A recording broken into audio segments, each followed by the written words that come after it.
तेजस्वी यादव ने गुरुवार को कहा कि उनकी बहू और साला कुछ कंपनियों के निदेशक हैं। ऐसे में पीएचईडी के दिशा निर्देश कहते हैं कि कंपनी को सरकारी कार्यों का अनुभव होना चाहिए। उनकी कंपनी के पास इस तरह का कोई भी अनुभव नहीं है। तो वहीं आपको बताते चलें कि उप मुख्यमंत्री ने तेजस्वी के इस बयान पर जवाब देते हुए सभी आरोपों को सिरे से खारिज कर दिया है। प्रसाद ने कहा कि वो कहते हैं कि मेरी बहू और साला एक संगठन से संबंधित हैं और मेरे दामाद पर भी आरोप लगाए गए। मेरे परिवार का कोई भी सदस्य इससे किसी तरह का कोई संबंध नहीं रखता है। इससे पहले बुधवार को तेजस्वी यादव ने आरोप लगाया था कि उप मुख्यमंत्री तारकिशोर प्रसाद के परिजनों को करोड़ों रुपए ठेके पर दिए गए थे। साथ ही उन्होंने कहा था कि ये ठेके राज्य के हर घर में टंकी का पानी पहुंचाने के लिए शुरू की गई हर घर नल का जल योजना के तहत दिए गए। तेजस्वी यादव इसकी जांच की मांग करते हुए कहा था कि प्रसाद के मंत्रालय की भी जांच की जानी चाहिए। साथ ही जदयू से संबंध रखने वाले कई लोगों को साध निश्चय के तहत ये की गई योजनाओं में ठेके मिले हैं। उन्होंने कहा था कि मुख्यमंत्री नीतीश कुमार को अपनी अंतरात्मा जगानी चाहिए।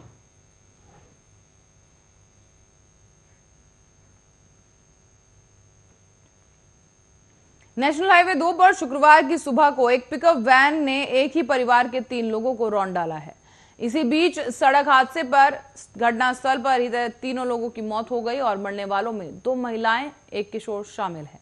तीनों लोग अपने ही घर के बाहर रस्सी बिन रहे थे और इसी दौरान तेज रफ्तार पिकअप वैन ने सबको ही कुचल दिया है।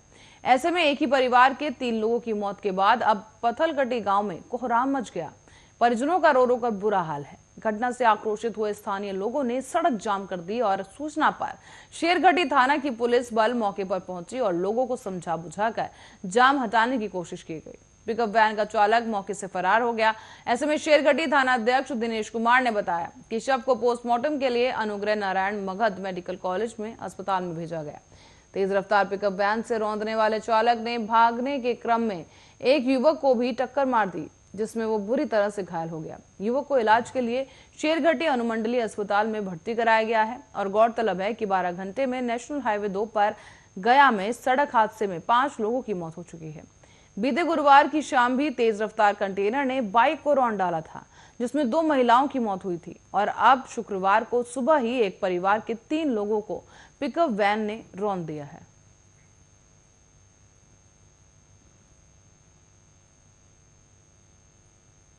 बिहार में पंचायत चुनाव के पहले चरण का मतदान जारी है। ऐसे में पहले चरण में राज्य के 10 जिलों के 12 प्रखंडों में वोट डाले जा रहे हैं।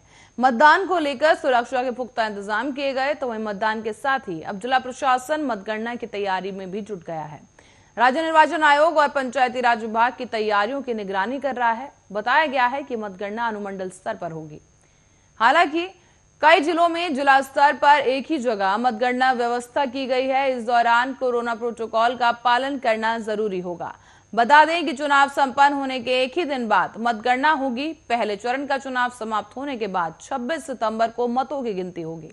पहले चरण में रोहतास जिले के दावत और सजौली प्रखंड, कैमूर जिले के कुदरा प्रखंड, गया के बेलागंज और खिजरासराय प्रखंड में नवादा के गोविंदपुरा प्रखंड, औरंगाबाद के औरंगाबाद प्रखंड, जहानाबाद के काको प्रखंड, अरवल के सोनभद्र बंशी सूर्यपुर प्रखंड, मुंगेर के तारापुर प्रखंड, जमुई जिले के सिकंदरा प्रखंड और बांका के धौरैया प्रखंड में चुनाव होगा।